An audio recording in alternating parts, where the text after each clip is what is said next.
Olá, sejam bem-vindos a mais uma videoaula do Instituto Monitor. Nosso assunto de hoje é Writing. Os tópicos a serem abordados nessa aula são principais características da escrita na língua inglesa, etapas da escrita, regras básicas para escrita no idioma estrangeiro.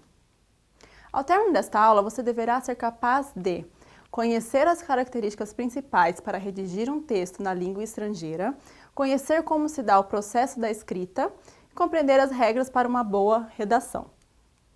Para praticarmos a escrita na língua estrangeira, é muito importante a gente entender essas características aqui, como primeiro, domínio da língua. Tá? É muito difícil você conseguir fazer uma escrita complexa e longa se você não tem um domínio da língua.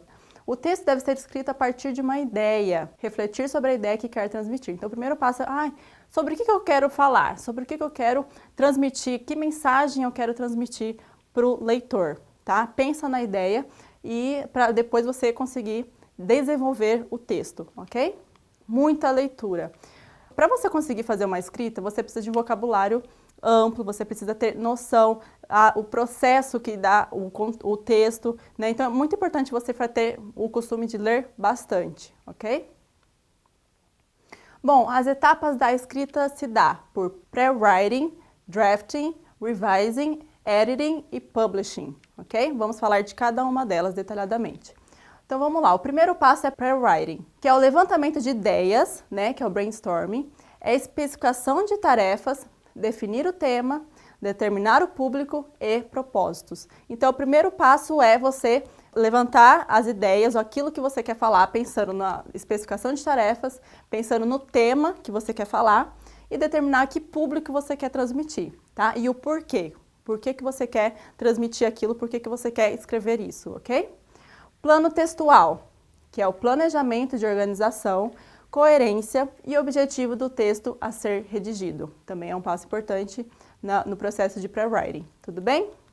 Próximo passo é drafting, que é o rascunho. Então é muito importante, antes de você escrever um texto, sempre tem um rascunho, colocar no papel suas ideias. Nem que você tenha que fazer 3, 4, 10 vezes. Sempre importante você escrever, toda vez que você for reescrever, sempre vai vir ideias novas. Você sempre vai conseguir olhar para o rascunho e desenvolver e melhorar aquilo que você está escrevendo. Então é colocar as ideias em forma de texto e é a primeira versão de todas as ideias juntas, né? Pensar nas ideias, pensar no tema e os propósitos e depois você coloca no papel aquilo que você pensou, tá ok?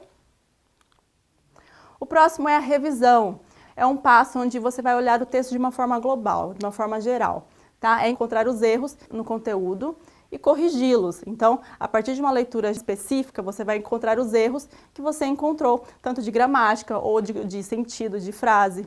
Fazer mudanças de ênfase, se necessário. Se você perceber que a ênfase, quando você pensa assim numa escrita, você tem que pensar na ênfase, em que você quer dar ênfase, né?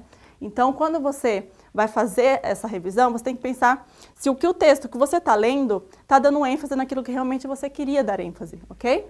Se não tiver, você faz essa mudança, é nesse processo de revisão. Mudar a forma de escrita para se tornar mais clara para o leitor. Também, se você perceber que não tem, que está muito complicado de entender, se aquela sua ideia que você colocou está um pouco difícil, né, palavras difíceis para entender, então é esse momento que você vai mudar para deixar mais clara, tá? Deixar a sua ideia mais explícita para o leitor. E o foco na informação. Então, sempre lembrando que você tem que pensar naquilo que você quer transmitir, qual a informação que você quer passar e focar nisso, tá ok?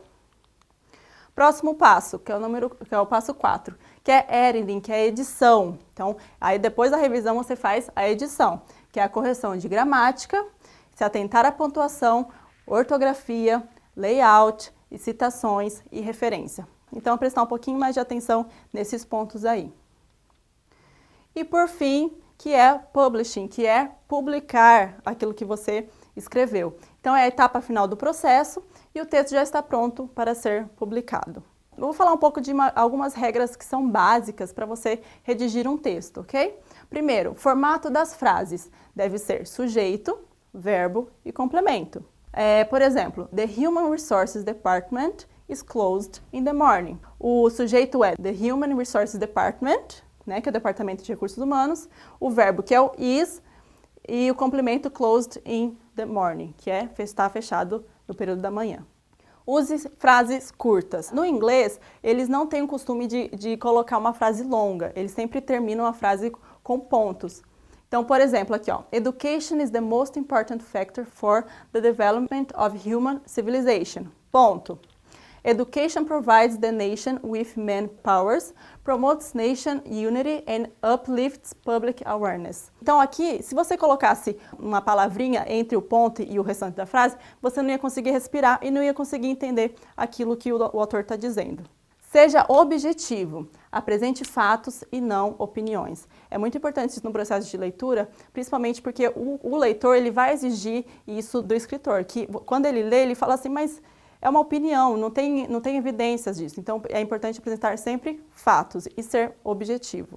Seja breve e evite o uso de palavras desnecessárias. São palavras que a gente usa para encher linguiça, para ficar maior o texto, para ficar parecendo um pouco mais complexo, mais difícil. Só que isso acaba confundindo e acaba prejudicando o sentido e o significado do texto, ou a ideia do texto, tá? Então é importante você não colocar palavras que não têm necessidade só para ficar mais bonito o texto. Isso pode prejudicar o sentido e a ideia do texto. Olha lá.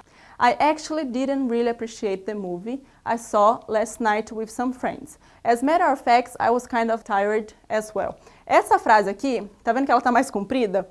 E a frase de baixo que eu vou ler agora, ó. I didn't like the movie I saw last night. A frase de cima está falando o que a frase de baixo está falando. Só que de uma forma bem mais objetiva, clara, rápida, você entendeu o que está falando. Aqui na parte de cima tem um actually, matter of facts, então tem palavras que colorem, né, deixa mais bonito o texto, mas que acaba perdendo o sentido da frase. Então, a frase mais curta e objetiva fica mais claro aquilo que a pessoa está querendo dizer, tá ok? E fazer uso correto dos advérbios, conjunções e pronomes que estabelecem uma conexão lógica entre as ideias. Chegamos ao final de mais uma videoaula do Instituto Monitor sobre Writing. Espero que tenham gostado, frequente nossas redes sociais e até a próxima!